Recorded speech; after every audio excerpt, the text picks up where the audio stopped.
تشوق مين يا ولية؟ شوق بطيخة. استني بس يا ولية. تمام الشر. لقيت السكينة في جنبي. ما تشوفش ايه؟ باين على وشك. تيجي تاكل مطبخ في الشارع وده بالقطر.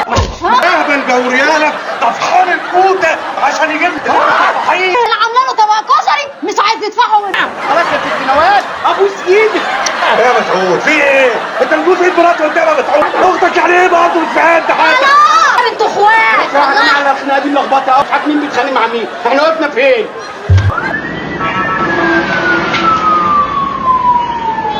خد يا جدع انت. رايح فين؟ عايز ازور حسن صاحبي. مين فرج؟ تعالى فتشه. اثبت مكانك. اهو. ايه ده؟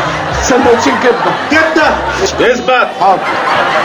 يا باشا موضوع الاكل بيضايقك ليه؟ انا ازور واحد صاحبي حبيبي قوي قوي قوي. حسن صاحبي ده متلقح عندي في التخشير. متلقح. مسعود فيك الخير يا صاحبي. ايه اللي حصل؟ مراتي عورت نفسها واتبلت عليا.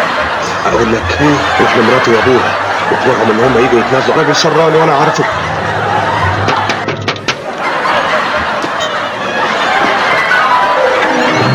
اهلا يا استاذ مسعود.